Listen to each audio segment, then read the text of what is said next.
There's something strange in your neighborhood. Who you gonna call? Ghostbusters!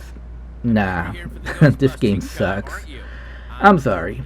I'm Fast Lawyer. I'm with Oculus Rift Reviews. Today we're gonna review Ghostbusters VR Now Hiring and Ghostbusters VR Showdown. I'm gonna review them together. They're really part 1 and part 2 of the same experience. They're both rated negatively on the Steam store, and for good reason. These are not very good games. I'm not sure why they were made into 2 acts. There's not enough content for either one, even together. There's not enough content here. It's not just that it's not enough content. It's not very good. This is a game running on the Unity engine, and it was released in 2018 by Create VR and licensed through Sony Pictures Virtual Reality.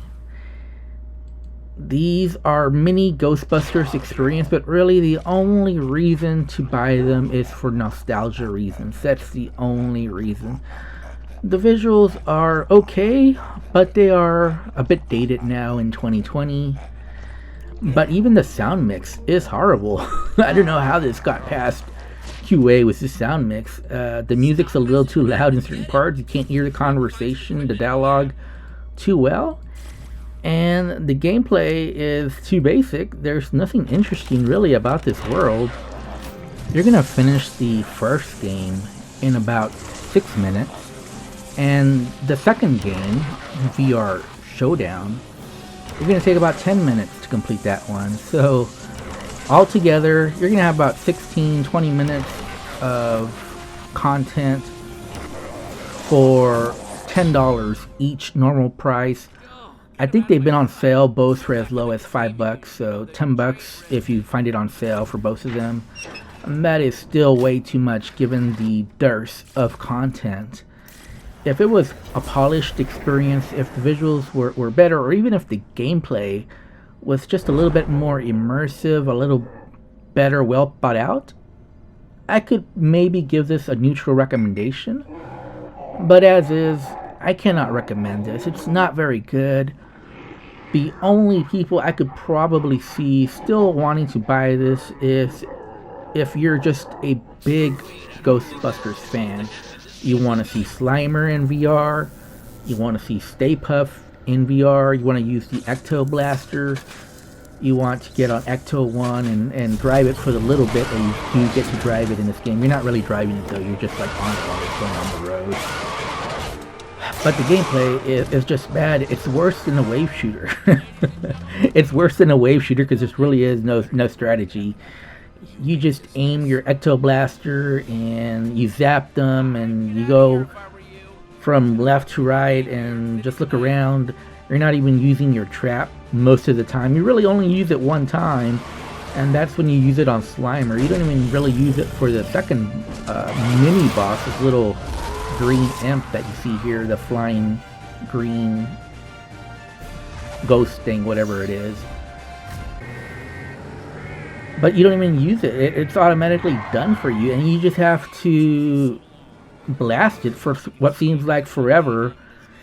I heavily edited this video to take out the very boring parts, believe it or not.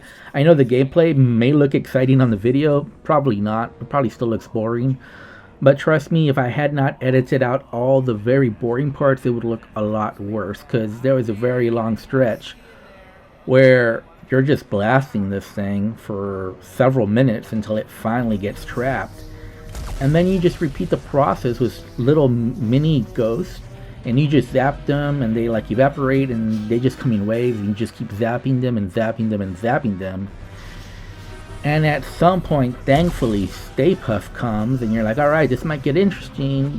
And then they just repeat another wave where you're doing the exact same thing, where you're blasting the ghosts, just zapping them over and over and over until finally you can blast your Ecto 1 tank above it where you can do an explosion to finally end the thing and just relieved that it's over. Yeah, this is a game I will not be playing again, and I will be looking forward to uninstalling it. And it's a game that I'm very happy that I got it from Viveport Infinity. Viveport Infinity really paid off with these two games, because these are two games that I saw the negative status on Steam. I didn't want to waste my money on these mini experiences. And then after playing it, I was even more disappointed, because it's even worse than what the negative reviews are saying. It's not just that it's too short content, too little content for the price. It's just bad. It's bad overall.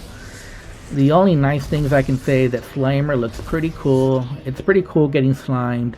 And seeing Stay Puft, at least the first time when he goes around the building, was pretty cool. But that was it as far as cool moments. Even driving or being on the Ecto 1 was pretty lame. Because again, you're not really driving it, and it just was too short. So you didn't really get a good feel for it. And yeah, there's not much of a story here. There's not much of gameplay. The gameplay is tedious and boring.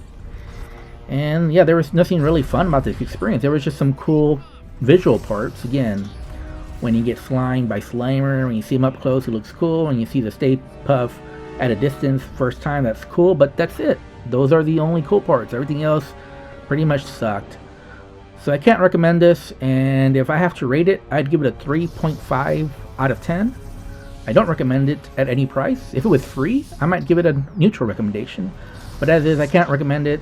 Don't even waste 99 cents on this. It's not worth it.